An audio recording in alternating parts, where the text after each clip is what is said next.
Channel CB breaking news. স্বাগতম CB নিউজে। এই মুহূর্তের সবচেয়ে বড় খবর, নেপালের কাঠমান্ডুতে আটকা পড়েছে বাংলাদেশ জাতীয় দল ফুটবল। তীব্র রাজনৈতিক অস্থিরতার কারণে দেশে ফেরার জন্য তাদের নির্ধারিত ফ্লাইটটি বাতিল করা হয়েছে। খেলোয়াড়রা বর্তমানে তাদের হোটেলে অবস্থান করছেন, কিন্তু বাইরের পরিস্থিতি বেশ উদ্বেগজনক। চলুন জেনে নেওয়া যাক বিস্তারিত। মঙ্গলবার বিকেলে বিমান বাংলাদেশ এয়ারলাইন্সের BG0372 ফ্লাইটে কাঠমান্ডু থেকে ঢাকায় ফেরার কথা ছিল জামাল ভুঁইয়াদের, কিন্তু নেপালের চলমান রাজনৈতিক সংকটের কারণে ফ্লাইটটি স্থগিত করা হয়। হঠাৎ করে ফুটবলারদের দেশে ফেরা নিয়ে অনিশ্চয়তা তৈরি হওয়ায় উদ্বেগ বাড়তে থাকে। এরপরই বাংলাদেশ ফুটবল ফেডারেশন বা বাফুফে একটি আনুষ্ঠানিক বিবৃতি দিয়ে পরিস্থিতি পরিষ্কার করে।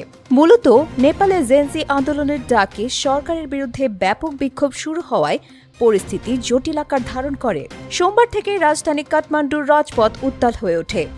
বাংলাদেশ দলের খেলোয়াড়রা যে হোটেলে অবস্থান করছেন তার বাইরেও বিক্ষোভকারীরা জড়ো হওয়ায় তারা হোটেল থেকে বের হতে পারেননি। এ বিষয়ে দলের ম্যানেজার আমির খান বাংলাদেশি গণমাধ্যমকে জানিয়েছেন এক ভয়াবহ অভিজ্ঞতার কথা। তিনি বলেন, আমরা অত্যন্ত কঠিন এক পরিস্থিতির মধ্যে আছি। বিক্ষোভকারীরা আমাদের হোটেলের সামনে জড়ো হয়েছে, এ কারণে আমরা এয়ারপোর্টে পৌঁছাতে পারিনি এবং ফ্লাইটটিও বাতিল হয়ে যায়। বাফুফে জানিয়েছে, খেলোয়াড়দের নিরাপত্তা নিশ্চিত করতে বাংলাদেশের পররাষ্ট্র মন্ত্রণালয়, ঢাকায় অবস্থিত নেপাল দূতাবাস এবং অল নেপাল ফুটবল অ্যাসোসিয়েশন নিবিড়ভাবে পরিস্থিতি পর্যবেক্ষণ করছে। বিবৃতিতে আরও বলা হয়, অল নেপাল ফুটবল অ্যাসোসিয়েশন এবং বাংলাদেশ দূতাবাস নিশ্চিত করেছে যে বাংলাদেশ দল তাদের বর্তমান অবস্থানের সম্পূর্ণ নিরাপদ এবং সুরক্ষিত আছে। আমরা সার্বক্ষণিক পরিস্থিতির দিকে নজর রাখছি এবং পরবর্তী পদক্ষেপ সম্পর্কে সবাইকে জানানো হবে। বাংলাদেশ দল নেপালে গিয়েছিল দুটি ফিফা আন্তর্জাতিক প্রীতি ম্যাচ খেলতে। শনিবার 10 রঙ্গশালা স্টেডিয়ামে অনুষ্ঠিত প্রথম ম্যাচটি গোলশূন্য ড্র হয়, কিন্তু চলমান বিক্ষোভের কারণে মঙ্গলবার সন্ধ্যায় অনুষ্ঠিতব্য দ্বিতীয় ম্যাচটি সোমবারই স্থগিত ঘোষণা করা হয়।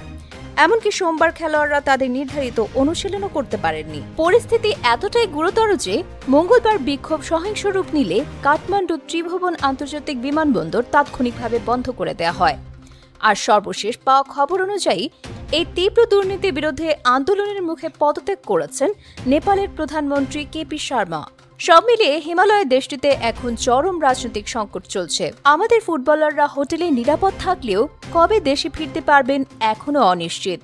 আমরা আশা করছি পরিস্থিতি দ্রুত স্বাভাবিক হবে এবং আমাদের জাতীয় বীরেরা নিরাপদে দেশে ফিরে আসবেন। প্রতিদিন গুরুত্বপূর্ণ খবর পেতে আমাদের চ্যানেলটি অবশ্যই সাবস্ক্রাইব করুন। Subscribe now for daily news and updates.